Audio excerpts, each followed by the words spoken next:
right, I think we're about ready to get started. So thank you all for joining us for the late session.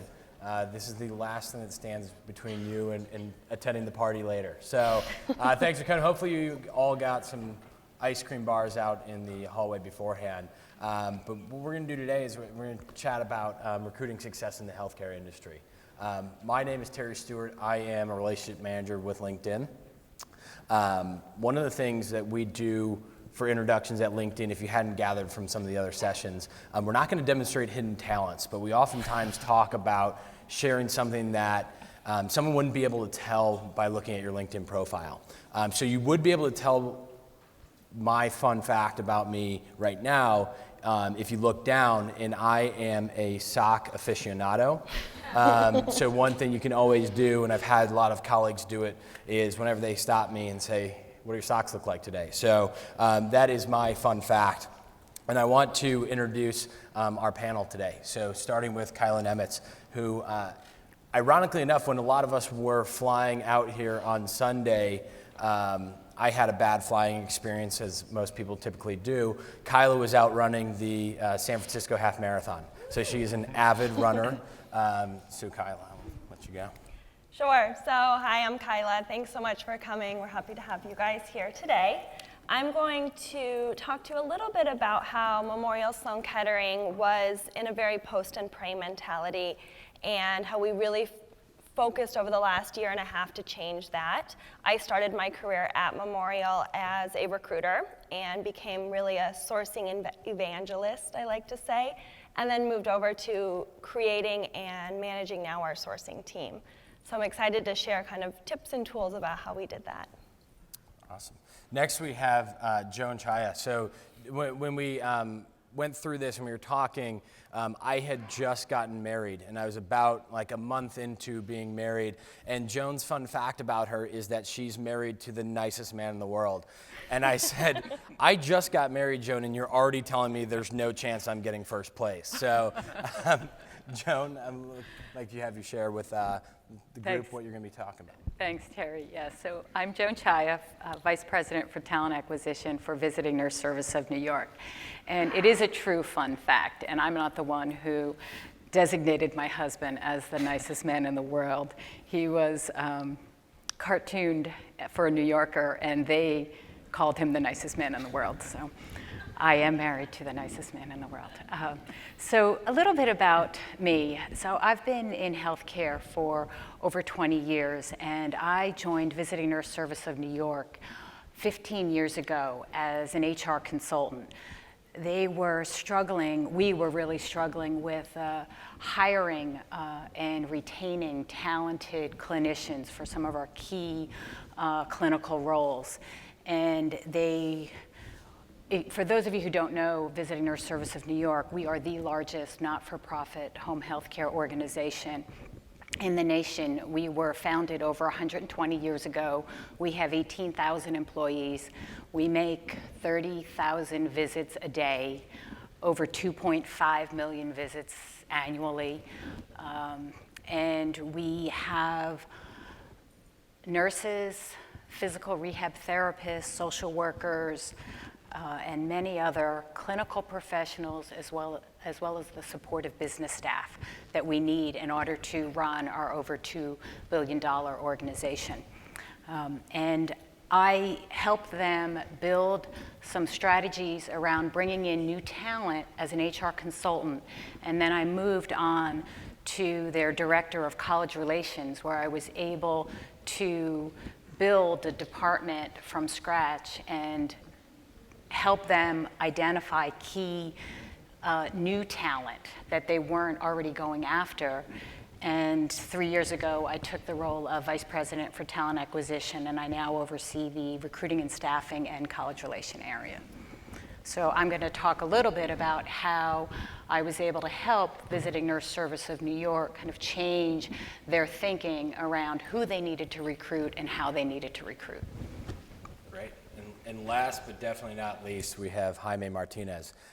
So despite being an avid soccer player and a former college athlete, Jaime's fun fact was that he's the only one out of his siblings that was not the valedictorian of their high school. So, so despite the fact that he's the dumbest of the children in his family, he is still quite intelligent. Yeah, none of them, both of them were not smart enough to be in talent acquisition, definitely. So that's, I fill in those shoes. I work at the Visiting Nurse Service of New York as well. I'm the manager of recruitment. My office is right down the hall from Joan, and I report to Joan, so I got to be cool about what I say here. Unlike Joan, I am new to the healthcare profession. I came from a couple of white shoe law firms, right? And the recruiting there and the model they have, a pyramid model of hiring from schools and sort of up and out model, if you will, is completely different from the work that we're doing at VNSNY. So I'm going to talk a little bit about what I encountered when I arrived at VNSNY 5 years ago, and talk a little bit about how the sourcing model, the recruitment model, has been really upended by many things, including the usage of LinkedIn and the way we've been able to reframe how we go after hard-to-fill jobs, how we emphasize candidate management, right? And also tell you a little bit about the journey over the last few years since I first came to Talent Connect, was it 3 years ago? The journey we've had to have LinkedIn be a very relevant tool in the work that we do every day. Great. So to kick things off, I think one of the ideas of understanding success is having a great insight into where you are or where you were to understand kind of where you want to go. So Joan, I'd love to hear some insight onto what talent acquisition looked like at VNSNY. It's a tough one. When you first came into the organization, to give a sense of where you were before you get to where you went. Right, thanks, Terry.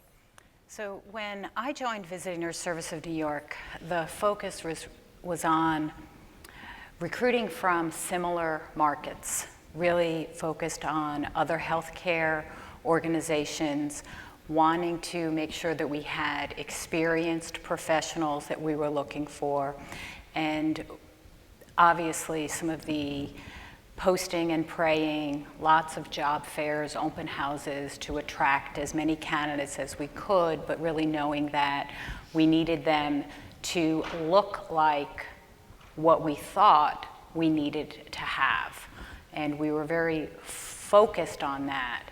And what I helped Visiting Nurse Service of New York do, and Jaime, you can talk a little bit more about our old way, but what I helped the Visiting Nurse Service of New York do is really think about who we were and why people would want to work for us, and whether or not there were talent pipelines and talent groups out there that we weren't looking at.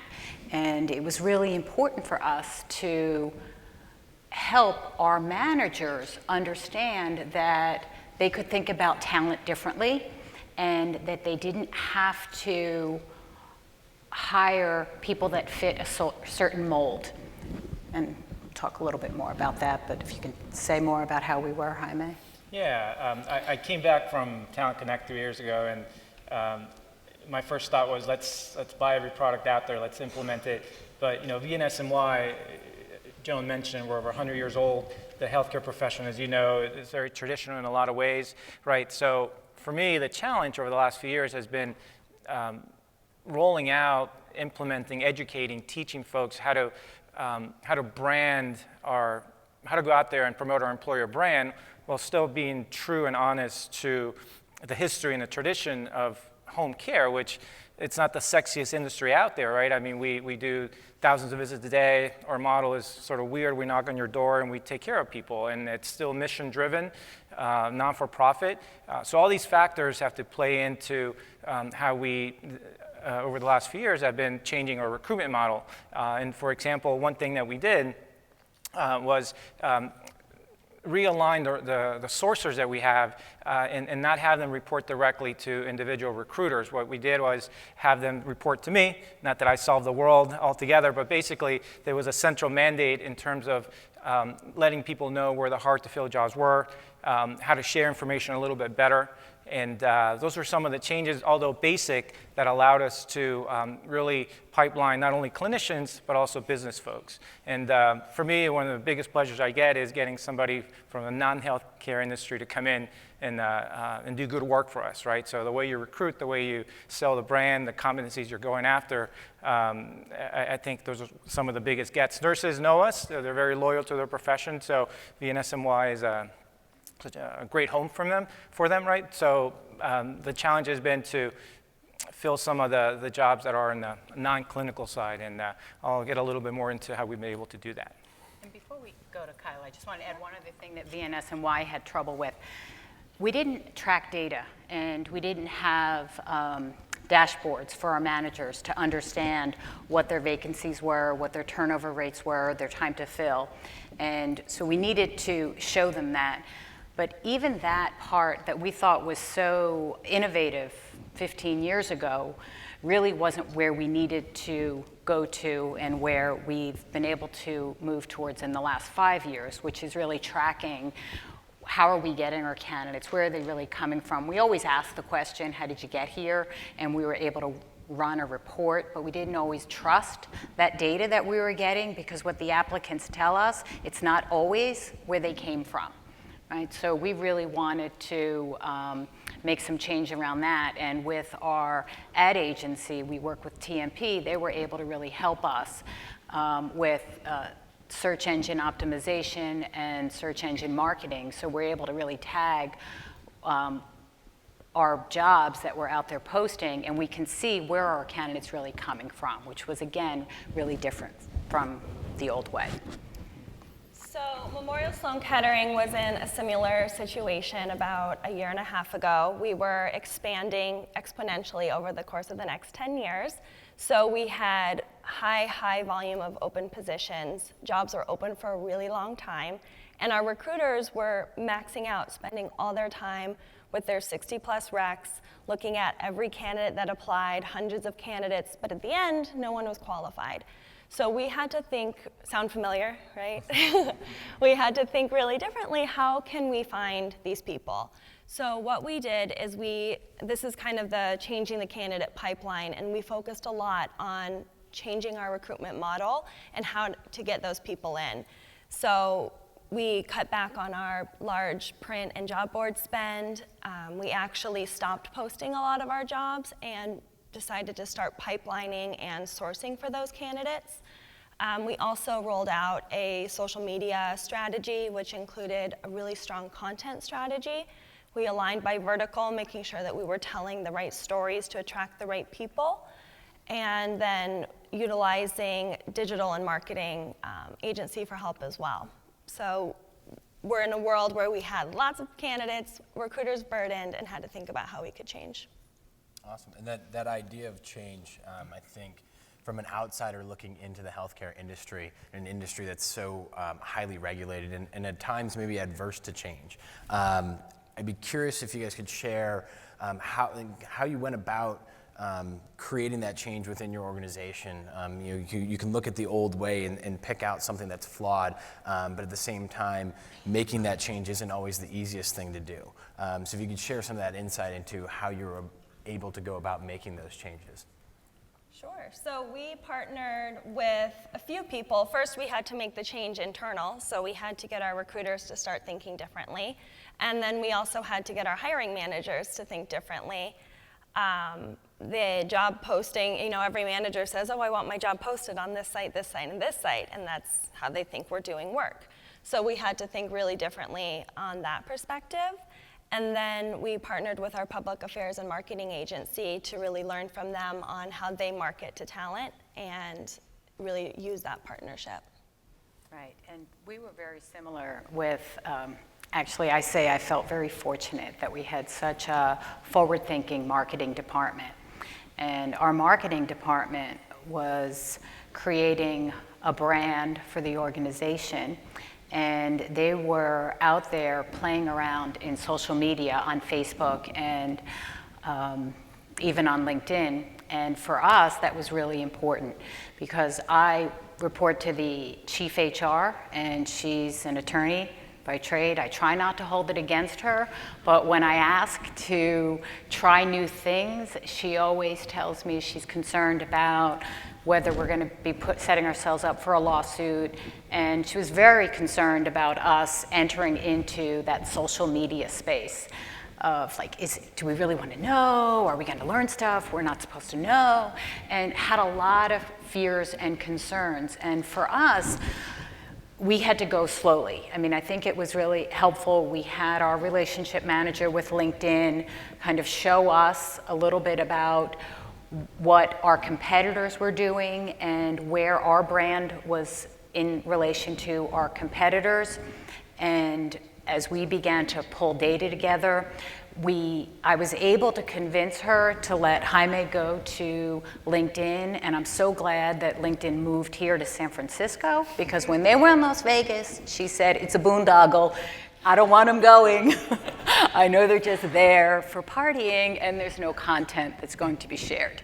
So I was able to convince her to let Jaime go, and he came back with some really good information that we then put together, and we brought all our recruiters together, and similar to what LinkedIn does here, but we reviewed their profiles with them, and we helped them make changes, because we knew that if people were going to find out about us, they were going to look at our recruiters, and they were going to look at others within our organization. So it was really important that our recruiters had good profiles.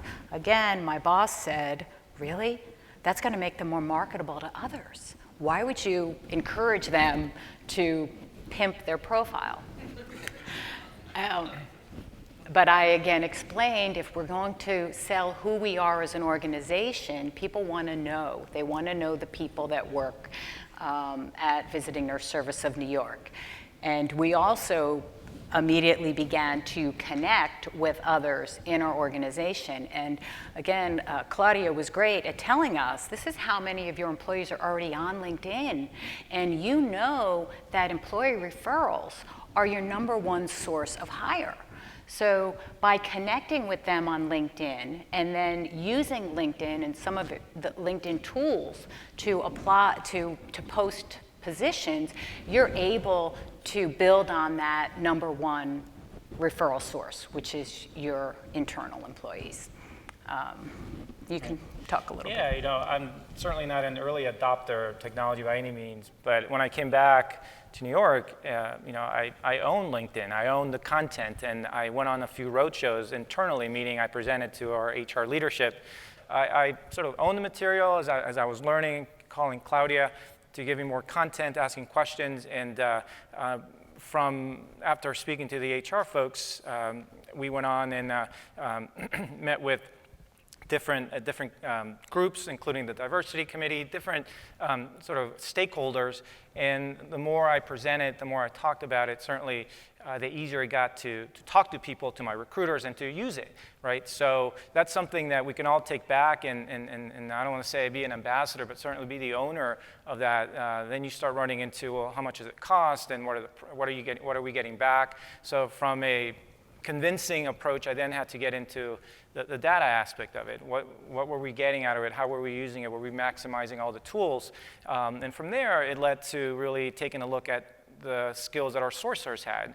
No longer did we want to just collect folks who graduated from a certain type of job who we could keep, you know, doing something else. They didn't really necessarily need to be sourcers. They didn't want to be sourcers. So we started recruiting for different skills, different talent, and that lent a lot of credibility to the way we were using social media.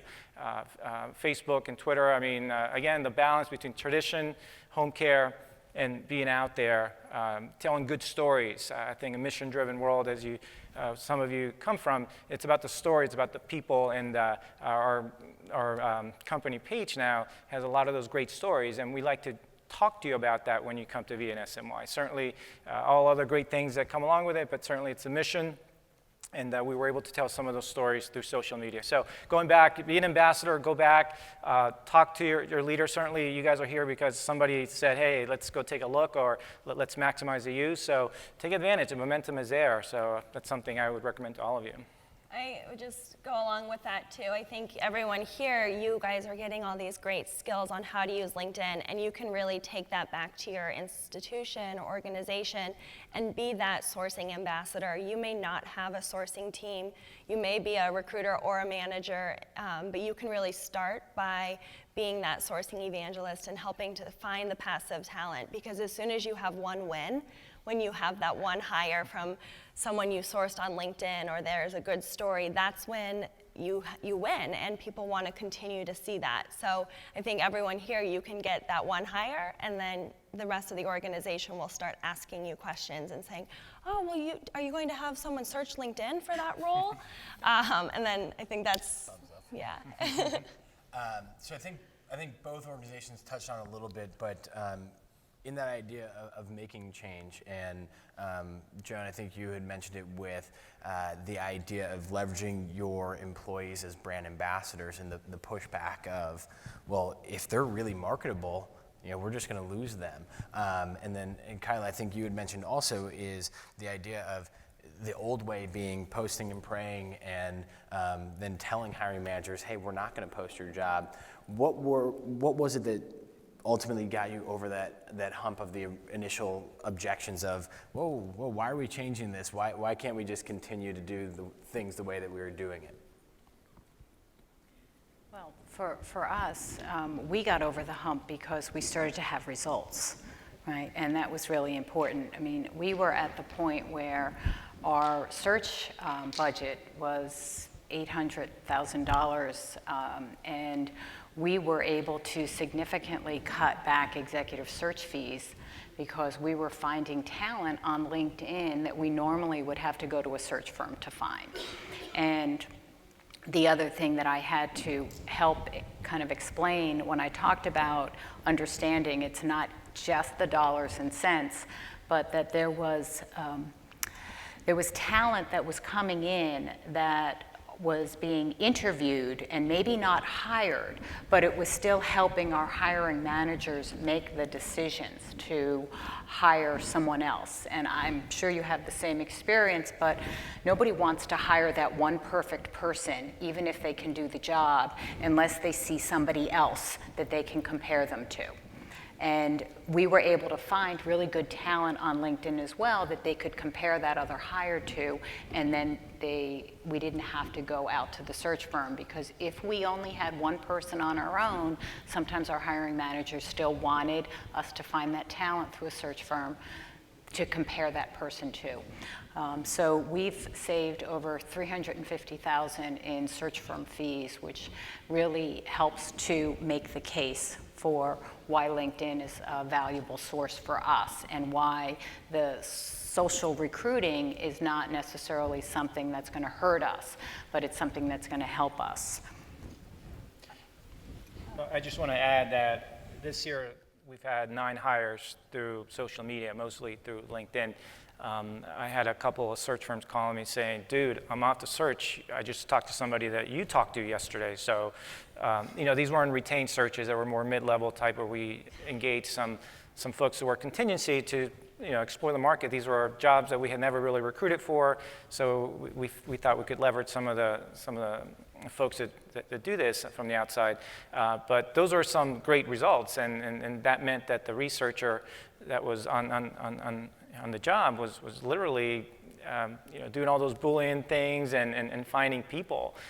So that's another great result. And when you start seeing candidates that otherwise would have never applied, but somehow you've engaged them, you've talked to them, you really haven't talked to them about the job. You've spent time talking about the opportunity, the brand, what you can do in a mission-driven environment, the type of people that work there. Those are cool conversations to have, as you know, from a talent acquisition perspective. And then you sort of move that person along, right? And you know more about them. Your candidate profile, when you introduce the person to the hiring manager, is that much richer, and hiring managers eat that up, right? So again, just another way of showing results.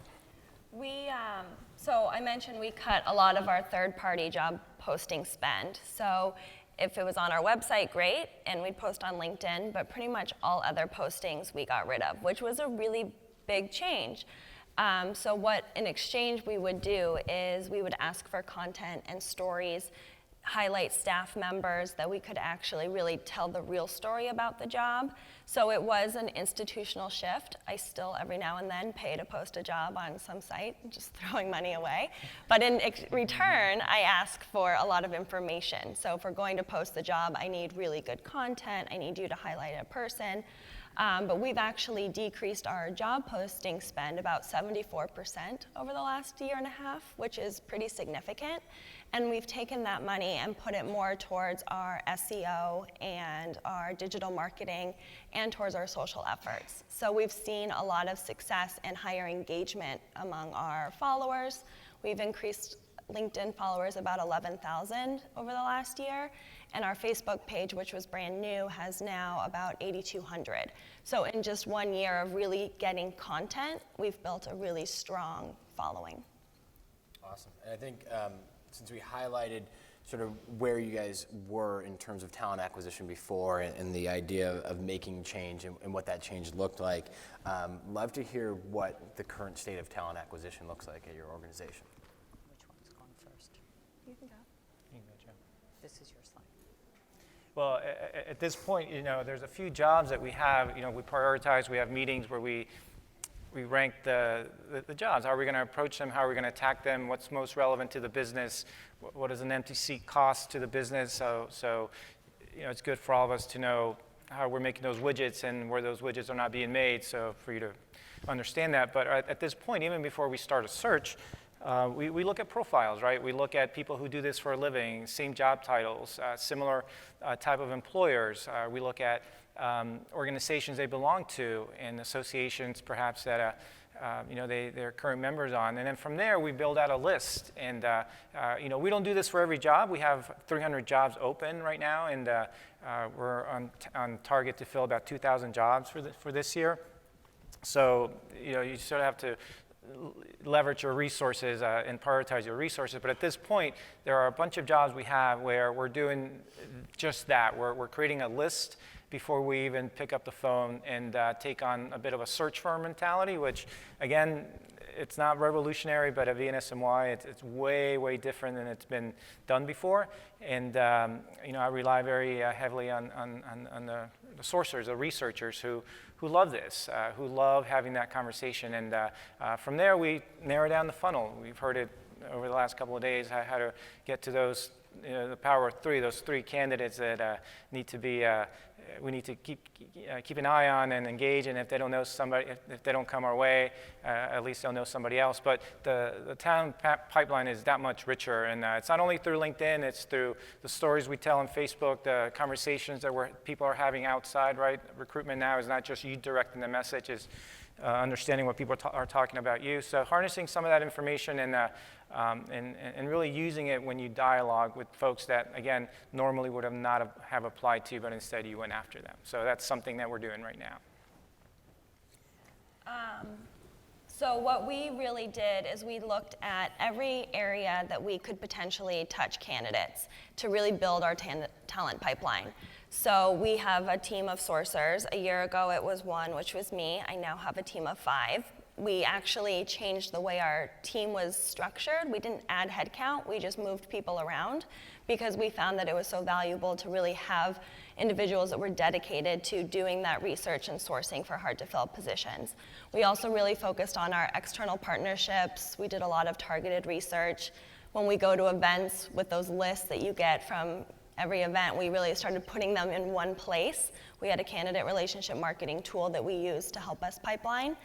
And along with all of our marketing and communications, that's what really built our pipeline. So if you want to click one slide over.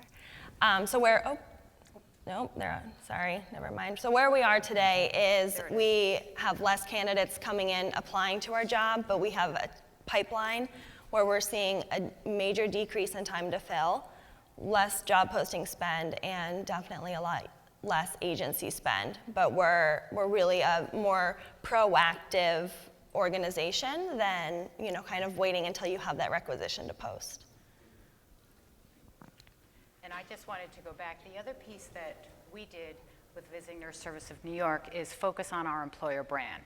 And I know there were several employer brand presentations today, so I'm not going to get into the detail of how we did it and what we did, but the key drivers for us were to ask ourselves, what's the employee's experience with us?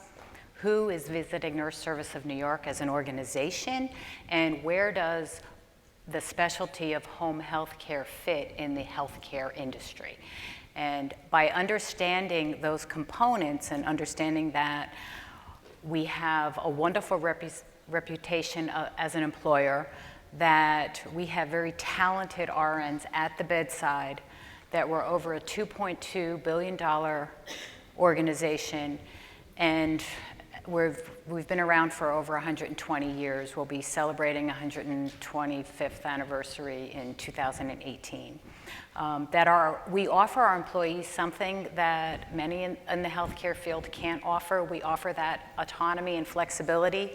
So our clinicians make their own schedules. They go out and see the patients on their schedule. They have expectations that they're held to, but they have a lot of autonomy and flexibility, that we give them a lot of professional support and development, encourage professional advancement, encourage certifications and CEUs, the career advancement. All of that was important to kind of identify, and we did this through focus groups, surveys.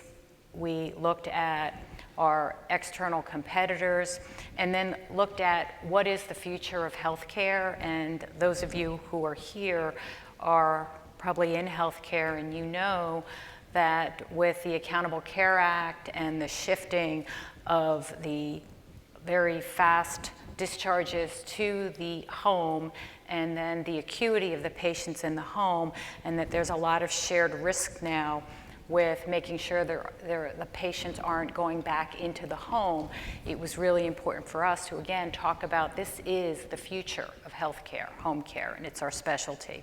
So by defining the brand, we then use that, and sorry, our slides got a little bit out of order here. We use that to really pimp up our pages on LinkedIn, to say who we are so that people who didn't know who we were could find out about us. We looked for, as we connected with our employees on LinkedIn, we looked for those who had robust profiles, and we went out and we got quotes from them so we could put quotes from our employees. And we looked at, well, what were the targeted jobs? So if we needed to hire an IT, we needed a quote from our chief information officer.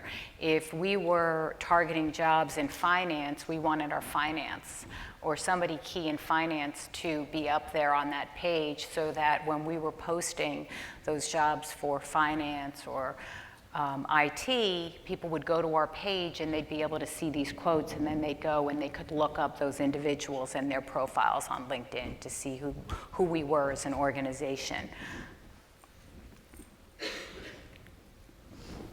And I've learned in the last few years that healthcare is too complicated. I'm still learning a whole bunch, coming from a law firm environment where not everybody's a lawyer now, right? It's a little bit different.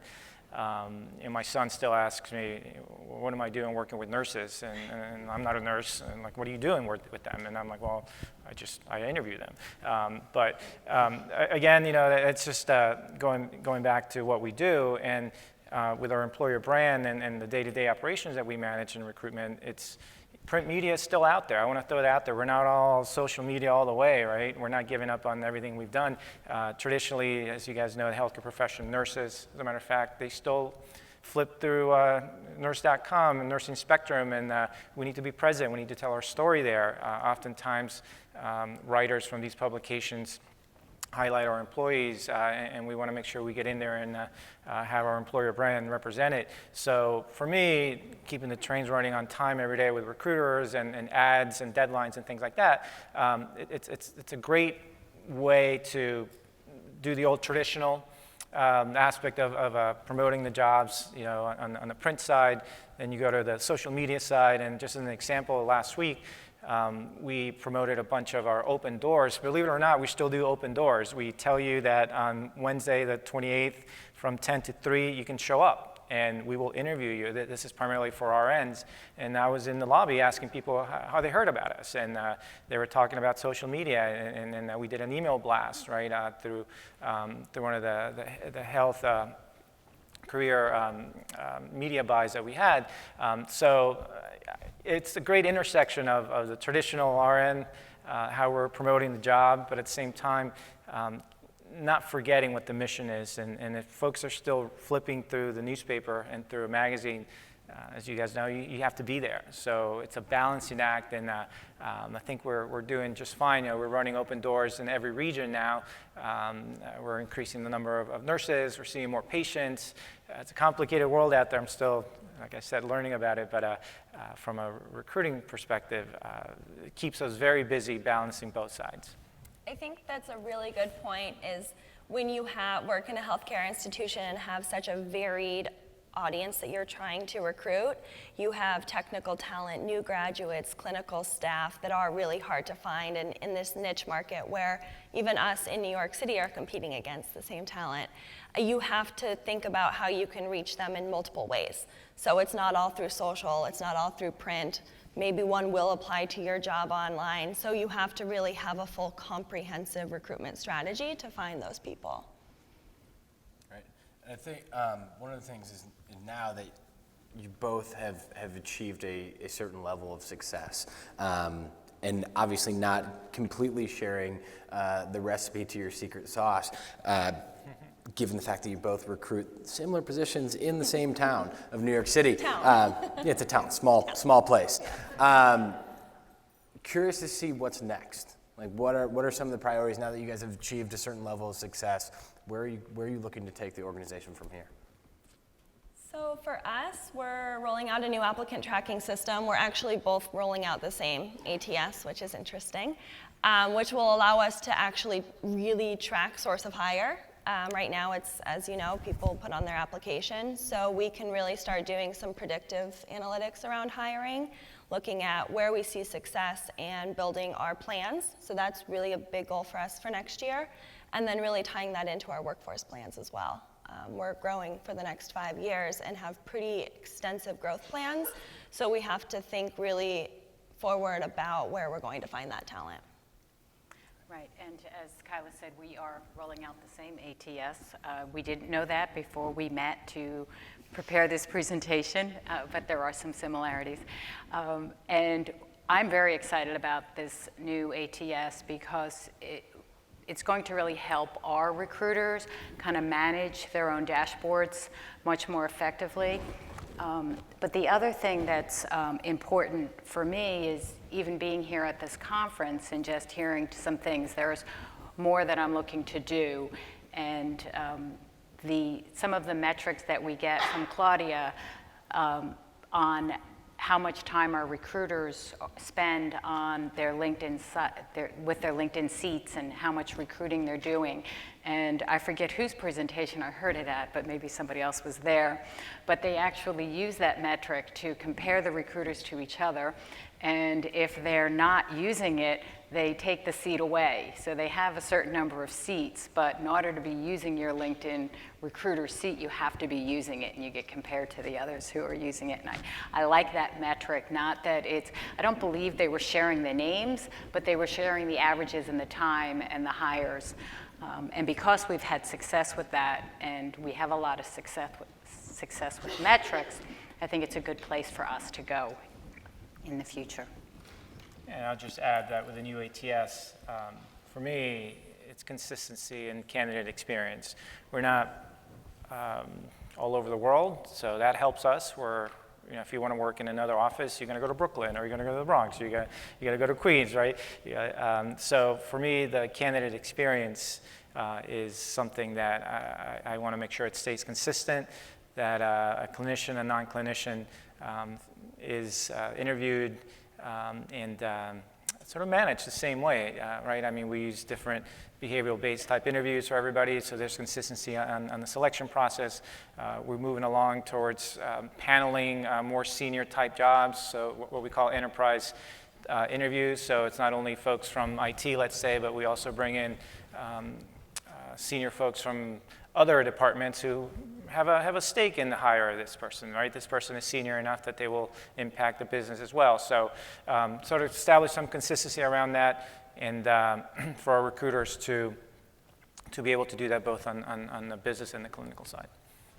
Yeah, the fact that we actually are doing that now for any internal hires, so any internal director or above has to be paneled by the VP level or above to confirm that it's an appropriate promotion. And it's a way that we're also kind of guiding our internal talent. And I appreciate you all sharing the journey of kind of where you've been, changes you've made, and the success that you've seen in talent acquisition. I think we wanted to open it up for questions. So we do have a mic right here in the middle. So we got an eager question up front. Can I just ask? Sure. I think I will ask you ask on the mic just because it is being recorded. And I hope that doesn't scare you away from asking the question. No, I'm getting used to this now. I have 3 questions. 1, what is the ATS you're going to use? I'm curious. We're both going with iSIMS. Okay, cool. Thank you. I just got one myself. It's called the Resumator. But then we're really small, so it works. Okay, second question. You said you had your recruiters do profiles to make yourselves more established. Did you do that with management as well and other people in the company? Did you require that at any point? And the last question was, who does your content? Because this is the thing that's freaking me out. Like, I'm one person in this 300-person organization doing all this. So, do you have someone else that does that, or does one of your sources do it? I just wonder who's the one adding to the page. So I'll answer about the content. My sources are aligned by vertical, and so they're responsible for generating the content for their vertical. So if they are, just for nursing, they want someone's responsible for building that content. When a job comes to the sourcing team, it's usually under rescue. I like to call my team the search and rescue group. Mostly we're just putting out fires. But when they come to get that job, they work with the recruiter and the manager to build that content. And we have a content library where we're constantly filling it up. But it's becoming more of a full-time responsibility as we continue to grow. But that then helps us think about what we need for future headcount or however we want to restructure. But in the beginning, it started with just the sourcers. And so what we've done is when our recruiters are posting jobs on LinkedIn, they often speak to the hiring managers and ask them about what their profile looks like and provides them some suggestions. We don't go heavy into fixing their profiles. I think that is a good future step because, again, that's what people are doing now. They want to learn more about the organization. They want to learn who else works there. And the example that we heard this morning when in Google, they're going to give you the stack of resumes and say, here are the people you're going to get to work with. I mean, right now, LinkedIn does that for us. So it's important that people have those robust profiles on LinkedIn so that the people who want to join us can see who they're going to be working side by side with. For us, on the branding content, we do work with TMP, who helps us. But we also, to save money, hired a freelance designer to kind of help us with some of the content and some of the design for some of our pages. And that's really helped us kind of keep our costs down because we've really been in a cost-cutting mode these days. So as I said, we were able to save a lot in our executive search, but we also cut our overall recruiting spend, the OTPS down in half, 50% from last year to this year. So we're making some significant reductions. And again, a quick win. I asked Claudia to come in and speak to our recruiters, and not only was she able to talk about the do's and don'ts on a profile, but also give these guys ownership about who they are, what they do, and to represent themselves as individuals, as unique, recruiters that are part of a bigger brand. The designer that Joan mentioned, we found her on LinkedIn, and she's been one of our best hires. She's great. I've only met her twice, but she's very responsive on email. And she doesn't come from healthcare. Right. you know, which is really nice. So again, different organizations have different resources, right? But those are some of the pieces that we're doing. And you're right, content management is tough. Things are outdated almost overnight sometimes. So it's a challenge I think we still have, but those are some of the ways we're addressing it. I think the other thing is there's a lot of content already out there that's easy to just share. So you don't have to start from zero all the time. So we look at what our institution is posting and just tweak it a little to how that might impact someone that wants to work for us. And then regarding the internal branding piece, we did an internal write your resume, which sounds really terrifying, but we were really trying to promote internals into new jobs, and we felt that they were not being considered because the resumes weren't as strong as external people. So we did an internal, learn how to brand your resume internally, and also talk to them about the LinkedIn piece of it as well, and we saw a really good response from that too. So that's a good way to build your internal pool. Other questions? Yeah. Hi, my name is Matt. I wanted to ask a question because I'm with TMP. Thank you for the plug, Joan, by the way. It wasn't planned. Right, I know. Being part of the process of talking about LinkedIn and new ways of recruiting, a lot of times in healthcare we get pushback. Oh, there aren't a lot of healthcare people on LinkedIn. There aren't a lot of nurses on LinkedIn. And as an agency, we know that that's not necessarily true. True, healthcare was slower to adopt than maybe financial services, but so what is it, would you say, that you find are some of the best candidates you're getting from LinkedIn? And also another thing would be, how are you finding, especially with BNSNY, how are you finding nurses adopting LinkedIn? Because it is, from my experience, it's happening quicker and it's coming really fast. Right. But, what are your thoughts on that? Right. Well, I can tell you that physical therapists are cooler than the RNs. There's more of them, right? There's easier to find on LinkedIn. But when we first signed on, we were asking LinkedIn, well, where's the healthcare industry and what are the different segments within the healthcare industry? We're so specialized. I don't know what they've done behind the scenes, but certainly membership has gone up from the healthcare perspective. You guys should look for yourselves. They're there. And that's been a nice, easy win.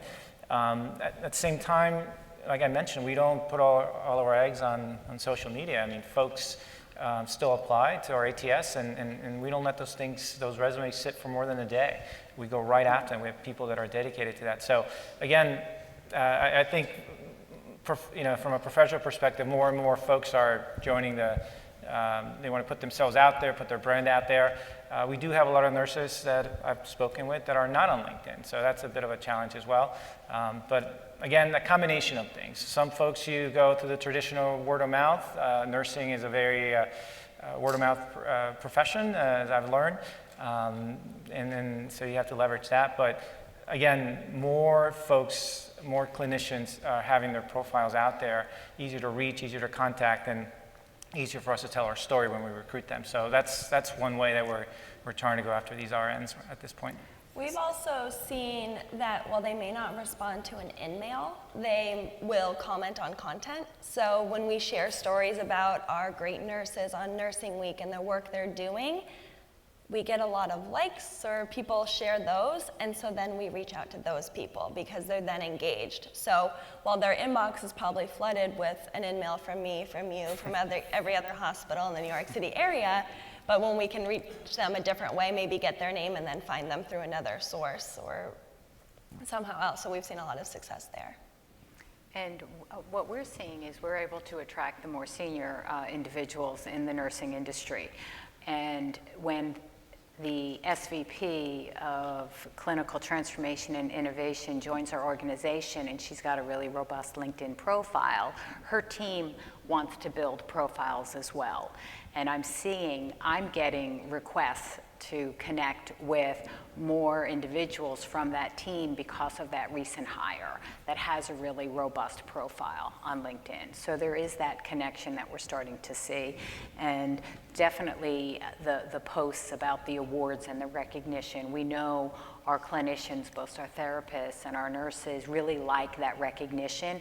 And when we've won an award or a nurse won an award, and we can post that. And that's what our freelance helps us with. She gets all of our internal emails where we write up stories about people, and then she says, oh, this is going to be a nice post on LinkedIn, or this would be really good for Facebook. And she helps us do that because a lot of us are just too busy kind of doing our day-to-day job, strategy, recruiting in order to remember to get those regular posts up. So that's how we stay on top of it. Hi. This is for, I guess, Joan and Hami. We live in the same vertical. I'm from Bayada Home Healthcare, so I'm also hunting the same folks that you guys are. Sorry about that. That's okay. Good meeting you last night. Yes. We're also a TMP client as well. So two things. One is just budget. You know, we're here to take care of people, and Right. it's often challenging to say we need technologies to do that. So was there really any changes in your budget, or was it just reallocation of spend? Because some of these, services are expensive today. I'm not saying LinkedIn is, but some of the other ones out there. Good recovery. Exactly. and then I guess that would be my first question. Sorry. Right. So for us, reallocation of funds and knowing that we're continuing shifting our funds.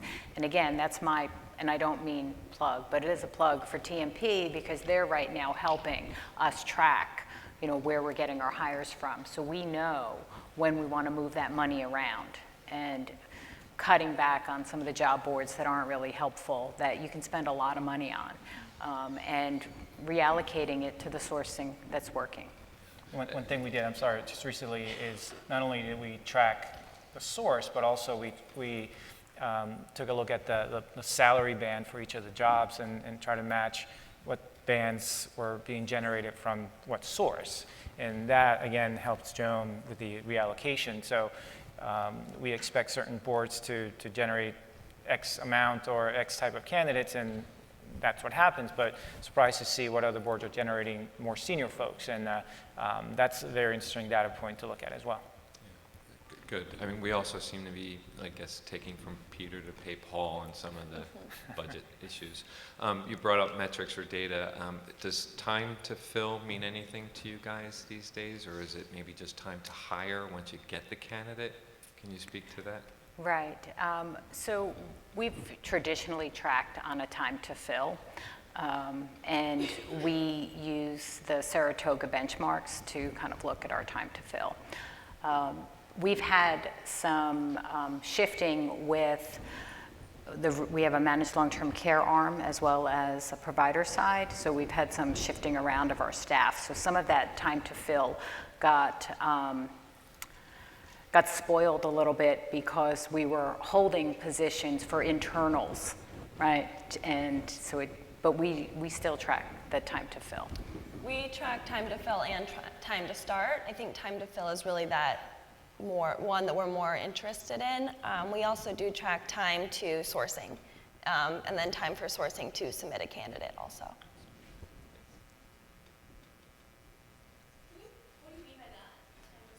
So a lot of times my team they won't be involved when the requisition is first created. They may get it 30 days later. And so I look from the time the sourcing team gets it to the time they start submitting candidates. So we can kind of see that, how quickly they can turn it around. One great example, we had a child life therapist position, which is kind of a social worker type role. It was open for 280 days. And we had paid to post it on multiple sites. And the recruiter was continuing to look through, and they weren't finding anyone. Finally, they sent it to sourcing. 10 days later, we had 3 candidates that they had sourced through LinkedIn, and then someone was hired. So that metric right there was that small part where we saw a big win. And so we've started to look now at any of our aging jobs that are over 60 days. They automatically come to sourcing if there's not some unknown reason, or if there is a reason. And you can take a look at jobs that have been traditionally hard to fill and maybe not wait to the 30, 60 day and assign it right away, just as a way to, there's only so many of them out there, and that's another way to leverage the sourcers from the beginning. Yeah. think we have time for one last question, so you're the big winner. Bobby Matthews, I'm with Mount Sinai Health System in the tiny town of New York City. Small town. You guys talk a lot about using data in a robust way and source of hire, so I would be interested to hear if you're tying source of hire to anything, any post-hire data, such as clinical outcomes or employee engagement levels and retention levels, and also where predictive analytics falls kind of as we look to the future. Of course you'd ask that, Bobby. I know Bobby well. We actually, unfortunately, are not using it to the extent that we would like to. With our ATS currently, we have a hard time getting really good quality data for source of hire. So that is one of our big plans for next year to do. Right. We're hoping that with the implementation of iSIMS, we're going to be able to do it more effectively.